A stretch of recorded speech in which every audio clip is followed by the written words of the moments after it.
उत्तर दक्षिण मेट्रो रेलेर नेताजी भवन metro station थेके किभाबे नर्दान पार्क गेलाम गुगल मैपेर माध्यमे सेटी देखिएछि। खिदिरपुरे आछे कलकातार बड़ो जगन्नाथ ठाकुरेर मंदिर। दमदम माझेरहाट चक्र रेलेर खिदिरपुर रेल स्टेशनेर एकेबारे पाशेई।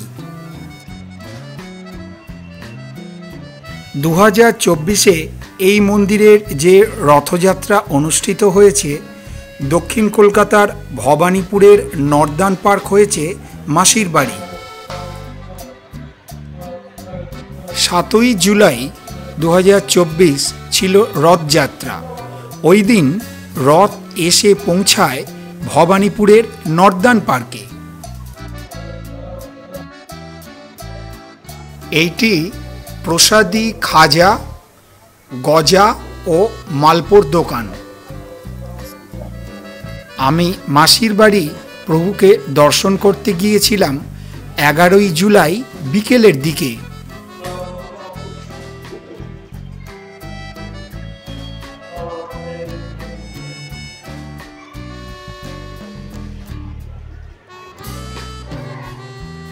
এখানে ধূপ বই ও প্যাকেটে খাজা পাওয়া যাচ্ছে।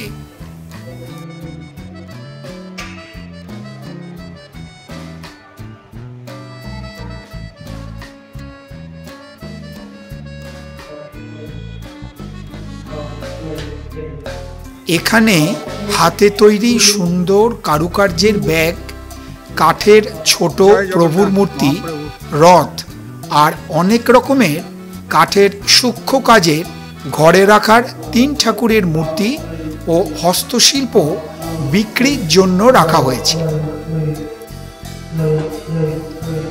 17ই জুলাই পর্যন্ত বিভিন্ন অনুষ্ঠানের আয়োজন হয়েছিল। যদিও উল্টো রথ ছিল 15ই জুলাই সোমবার। ওই দিন ঠাকুর ফিরে গেছিলেন মন্দিরে।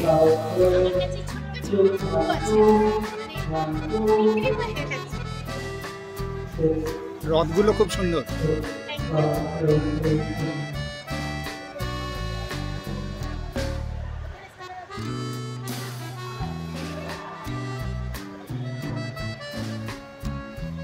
এই দোকানে পাওয়া গেল কাঁচের ওপর সুন্দর কাজ করা সামগ্রী, নানা রকমের গলার হার, কানের ফুল, কাঁচের চুড়ি আর বিভিন্ন হস্তশিল্প।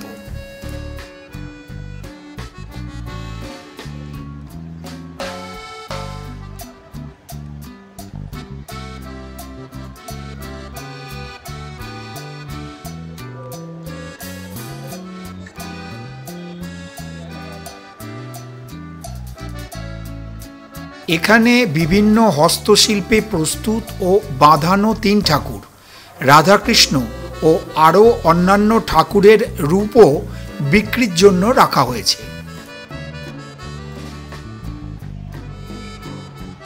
এখানে মেলায় ছোট কিছু দোকান ছিল। বিরাট তাঁবুতে ওড়িশার বিভিন্ন সাংস্কৃতিক অনুষ্ঠানও অনুষ্ঠিত হয়েছিল।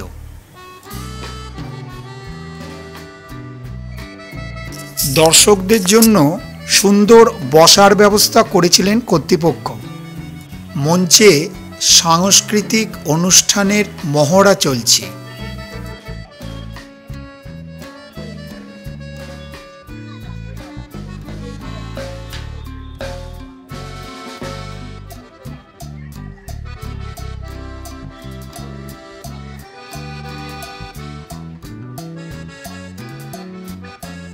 এখানে টাকা দিয়ে কুপন কেটে ঠাকুরের ভোগ পাওয়া যাচ্ছিল, কিন্তু পাওয়া যাবে সন্ধ্যে 7টার পর।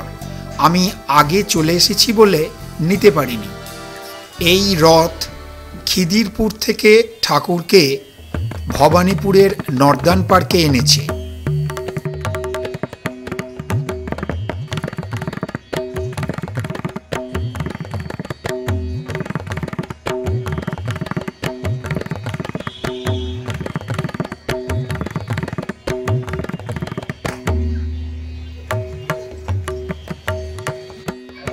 একধারে প্রভু জগন্নাথ, মা সুভদ্রা ও বলরাম প্রভুর বসার মণ্ডপ, তিনজনকে জুঁই ও রজনীগন্ধা ফুলে সাজানো হচ্ছিল বলে মণ্ডপ কিছুটা বাদে খুলল।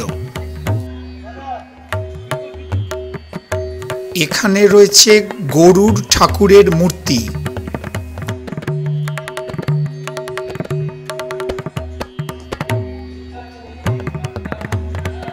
ঠাকুরের মূর্তি সাজানোর পর দর্শনার্থীদের জন্য খুলে দেওয়া হলো।